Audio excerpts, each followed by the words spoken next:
Another dawn breaks, and with it the heavy truth surfaces again. We are not just witnessing isolated horrors. We are watching a system fragment, a nation, our nation, being torn at the seams by people willing to prey on innocent girls and women for their own gratification and financial gain. Today's case is chilling. 5 Romanians, 4 men, 1 woman were sentenced in Scotland to a total of 74 years behind bars for rape and exploitation of vulnerable women. They offered drugs, booze, manipulated dependencies, and then traded the brokenness for profit. Yes, 74 years. 74 years of sentences for what amounts to the darkest exploitation of the human soul. But here's the question I keep returning to. Is this really another day? Or is it a deep symptom of a wider breakdown? Are we brave enough to say that yes, our society, our structures, our norms are enabling this? The mechanics of predation. Let's break it down. These gangs don't show up in ski masks. They show up with kindness, with a drink, with a friend, with a high-promise conversation. They show up with the brush of a shoulder and the whisper of, "I got you." Then they spin you in until you're spinning out. In this case, the victims were vulnerable, alone, exposed, looking for connection. The predators offered them drugs and drink. They built the loops of dependency. Then they turned that dependency into chains. Let me be clear, this is not casual misconduct, it's predatory business. It's exploitation built on systemic neglect, on gaps in safety nets, on women being visibility voids, on girls being dismissed when they asked for help. And the numbers? A total of decades of jail time. But what about the years of damage, the years of silent screams, the years of "it's finally over, but it never is"? Why the alarm bells should be ringing? You might think, is this just one awful story? And sure, it is one story, but it's also systemic. The alarm bells are loud, and they're not going away.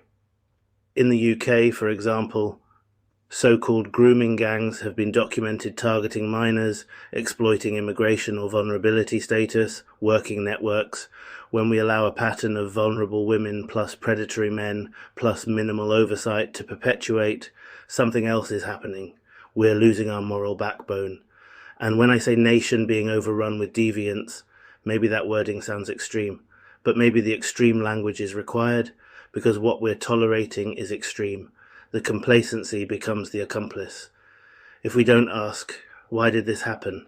Why did this group of 5 succeed in manipulating 10 women? Why were those women vulnerable? Where were the supports? What cracks did these criminals slip through?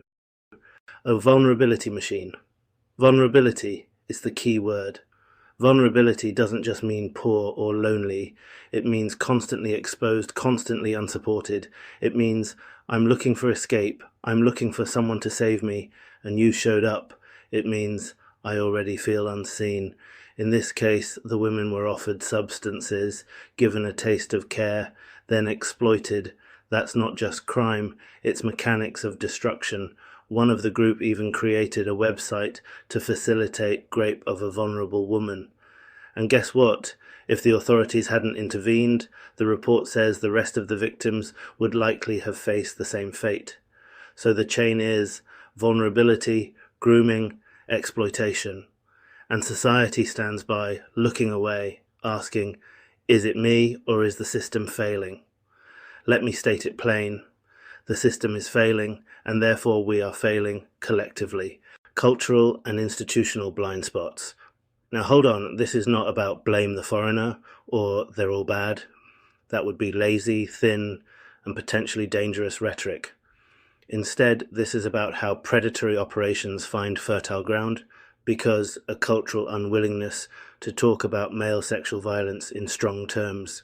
Institutions stretch thin, social services, law enforcement, victim support charities, vulnerable women who fall between the cracks, immigrants, women with substance abuse, poverty, isolation, prejudice and stigma, which means when these women do speak up, they may not be believed or supported, and the predators exploit that.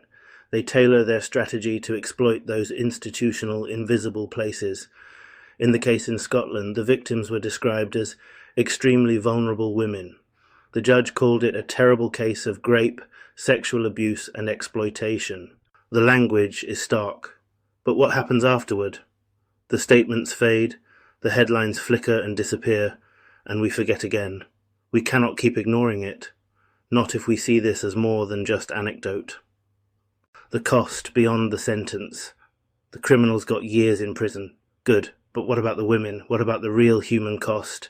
The damage isn't only physical, it's psychological, spiritual, economic, trust shot, self-worth eroded, life chances stolen. Imagine waking up each day and remembering you were offered a choice: drink, drugs, company, and then you realized what it was leading to. Imagine being told you had a voice, but nobody heard you. The punishment of the perpetrators is one piece. The real obligation is to the survivors, to repair, to restore, to rebuild.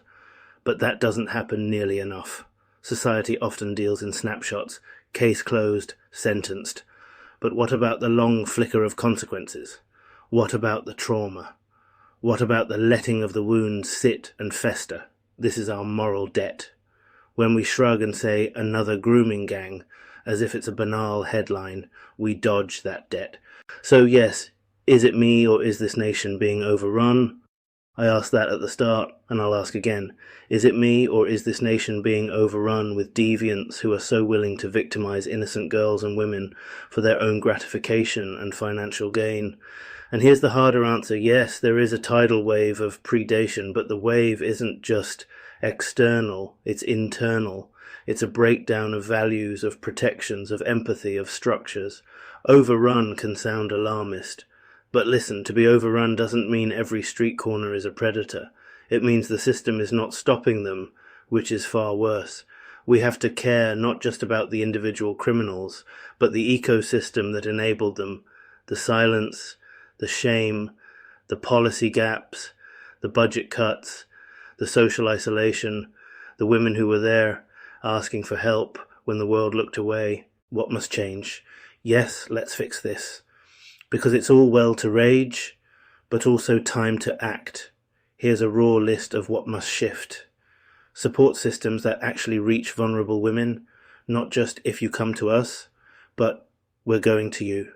Mobile outreach, safe housing, substance use support tied to anti-exploitation work, clearer, fiercer law enforcement frameworks, explore patterns of grooming, exploitation rings, websites facilitating abuse.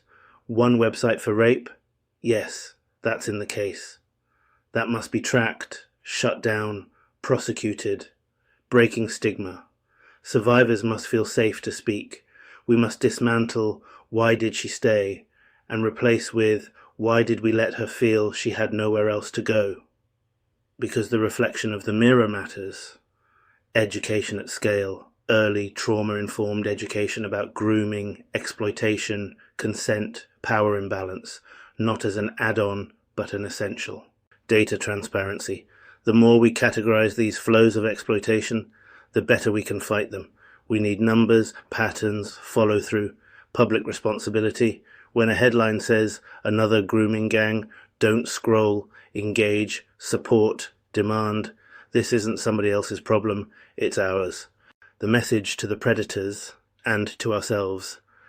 To those who prey on the vulnerable. You looked for weakness, you found cost-free gain, but you built your empire on sand and grey ethics. The law will catch up, but worse for you, history will remember your kind as parasites on humanity. To the rest of us, don't outsource your conscience. Don't look away. We must add up our small acts of care to become a bulwark. If we don't say never again with muscle and meaning, then again becomes the norm. My pledge. I will bring a lens that is fierce, melodic, uncompromising. I will keep that tone with metaphors that binds. The city is a forest. These predators are invasive species. They don't just kill one tree, they erase the canopy. They poison the soil, so seedlings die. If we don't prune them, the forest dies. I will use lightning as imagery, use the cracks in infrastructure as poetry, use the women's voices, respecting anonymity, as brief shards of song in the darkness, use myself as a perspective to challenge the standard hero complex of victims and saviors. Let victims be whole people with stories, not passive figures. So here it is. Another day, another grooming gang, another roster of innocent women dragged into a machine of exploitation. We know who the perpetrators are, we know who the victims are. The question now, are we going to be spectators, or are we going to be the voice, the change, the reckoning? Because if this keeps happening and we keep saying, is it me or is our nation being overrun, then we admit defeat by default. We can't. Not now. Let's rise, let's act. Let's be the something that doesn't let this become banal. Not right, not left, just real. Breaking news. Jogging increases divorce rates. Joint paying equals separate accounts. Marathon equals metaphor for emotional avoidance. Treadmills are basically escape routes. Couples that stretch apart, stay apart. Dr. Kenda Vibrance, PhD, post-hustle divorceology. The good doctor can be found on TikTok, shamelessly selling her commitment charts. So, if your partner starts jogging, hide the prenup. Straight facts with no context. Next week, owning a slow cooker linked to commitment issues.